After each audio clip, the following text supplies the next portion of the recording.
নমস্কার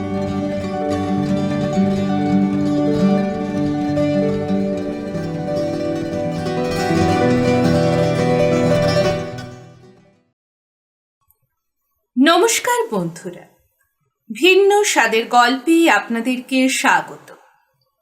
আজকের বিশেষ নিবেদন অলোক সরকারের লেখা সাবিত্রী উপাখ্যান। এখনই সাপ ধরার সময়। নতুন শীত পড়ছে, উত্তরে বাতাস টানছে, যজ্ঞে ডুমুরের পাতায় হলুদের ছোঁয়া। সূর্য দক্ষিণে, তাই রোদের তাপ কমে মিঠে হয়েছে। কালী অমাবস্যার পর আরেক আঁধার পক্ষ শুরু হবে। রাতের ফালি চাঁদ এক ফাঁকে এতটুকু মুখ দেখিয়ে নিঃশব্দে সরে যায়। এমনই দিনে ওরা বনে বাজারে ঘুরে বেড়ায়, সাপ ধরে। গোবর লেপা বাঁশের ঝাঁপি, একটা শাবল, আর ডান হাতের মুঠোয় ইসের মূল। সাজ সরঞ্জাম বলতে তো এই। শ্রীনাথ মালের বয়স ৩ পার হয়েছে অনেকদিন। ছেলে বংশীয় জোয়ান মরদ। ওরা বাপ বেটায় অঘ্রাণের এই সময় সাপ ধরতে বেরিয়ে পড়ে। এই সময় কেন?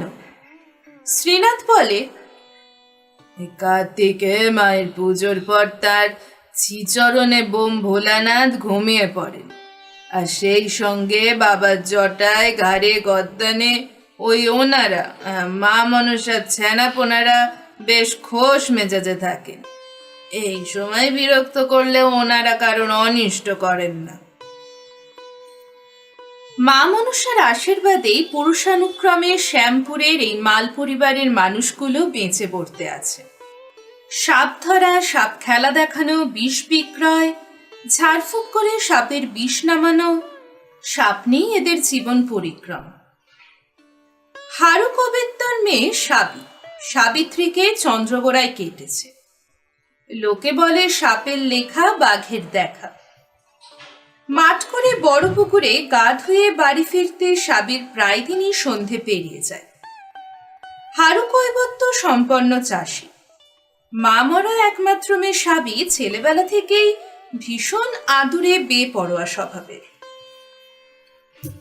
বছর দুয়েক আগে হরিপুরের মনোহর দাসের সঙ্গে সাবির বিয়ে হয়েছিল। বয়স একটু বেশি হলেও কি হবে, মনোহর বড় চাষী, অবস্থা খুবই ভালো। ঘরে 2খানা পাওয়ার টিলার, উঠোনে 3টে ধানের মড়াই, স্যালো মেশিনে উন্নত প্রথায় চাষাবাদ। জমি থেকে বছরে 3-4টে ফসল ঘরে ওঠে। গতবারের গ্রাম পঞ্চায়েত নির্বাচনে নির্দল প্রার্থী হিসেবে দাঁড়িয়েছিল, জিততে পারেনি।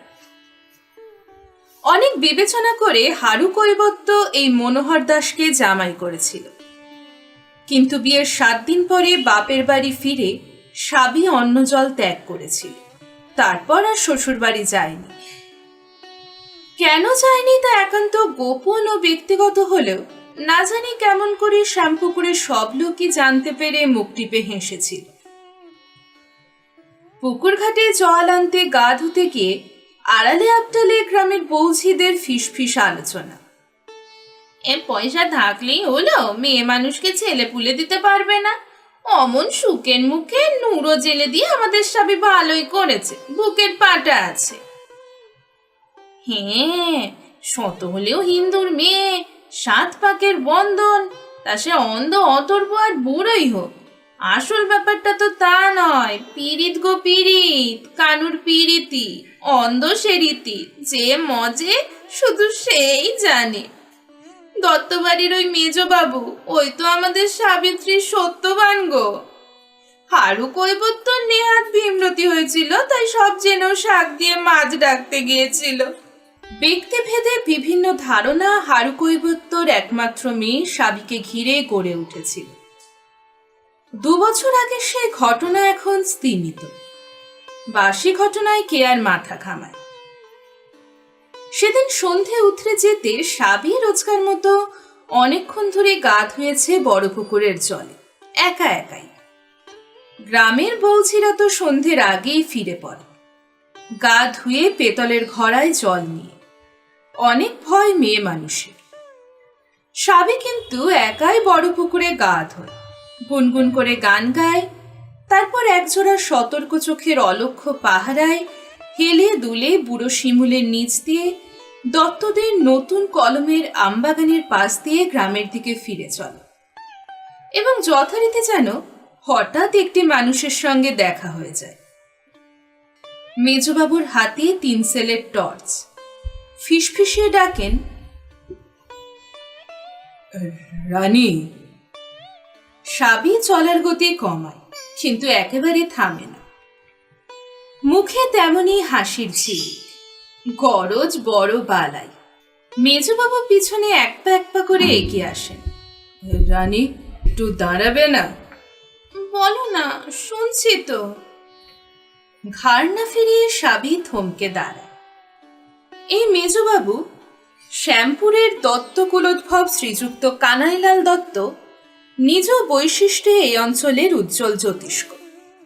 20 শতকের 90-এর দশকে গ্রামে গঞ্জে মানুষের জীবনযাত্রায় একটা পরিবর্তনের হাওয়া লেগেছে। ব্রিটিশ তাড়ানো বাংলার সঙ্গে আজকের গোলামি করা বাংলার তুলনা করতে গিয়ে মেজবাবু উত্তেজিত হয়ে বলেন, বাঙালিকে মনে প্রাণে বাঙালি হতে হবে, আর গ্রামই হলো বাংলার প্রাণ কেন্দ্র।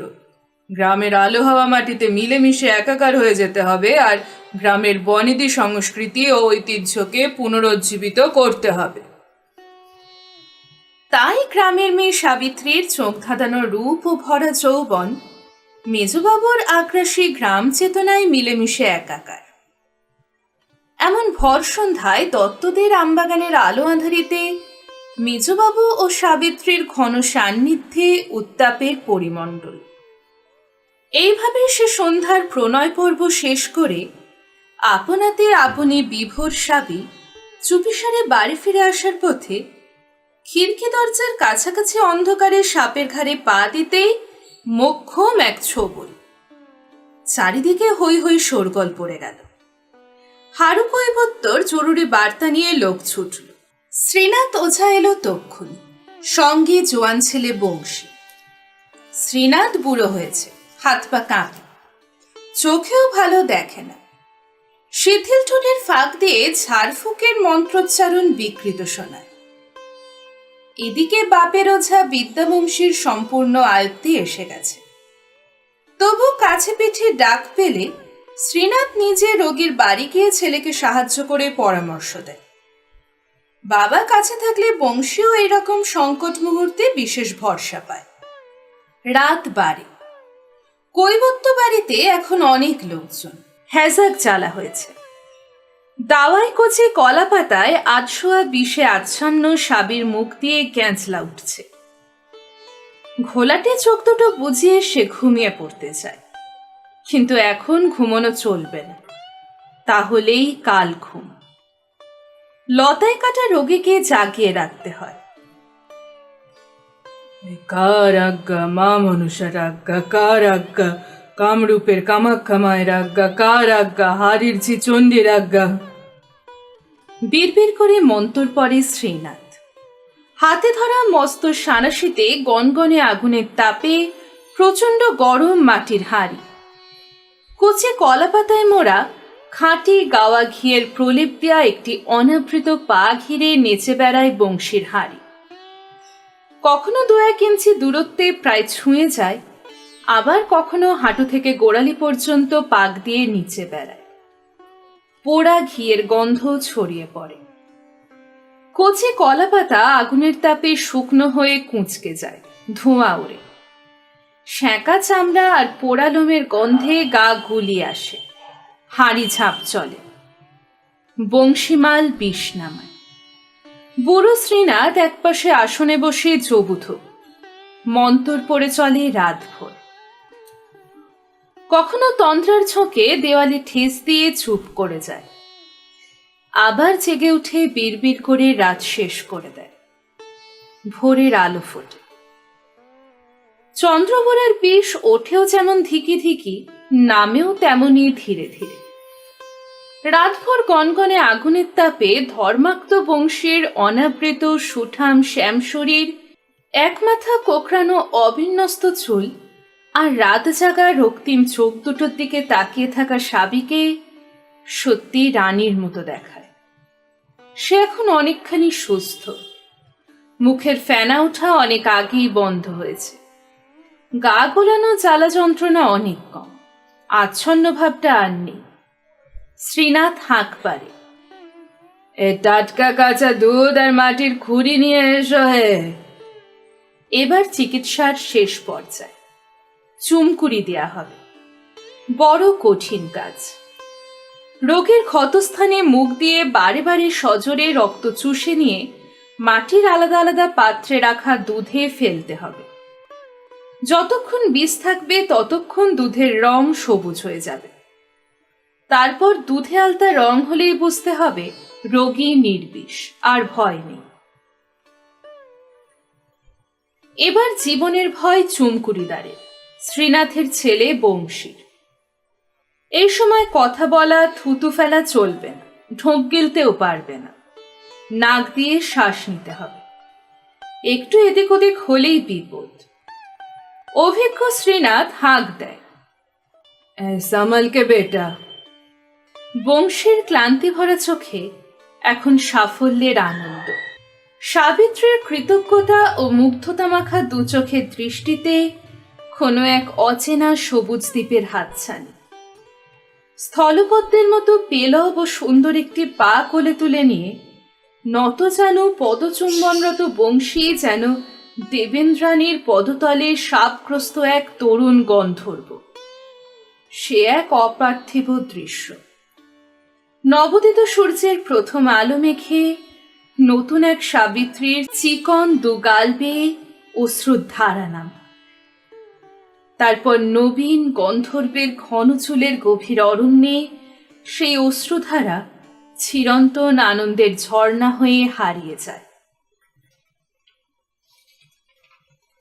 এখানেই শেষ হলো অলোক সরকারের লেখা সাবিত্রী উপাখ্যান। গল্পটি আপনাদের কেমন লাগলো অবশ্যই জানাবেন কমেন্ট বক্সে। আর এখনো আমার চ্যানেলটি সাবস্ক্রাইব না করে থাকলে এক্ষুনি চ্যানেলটিকে সাবস্ক্রাইব করে নিন।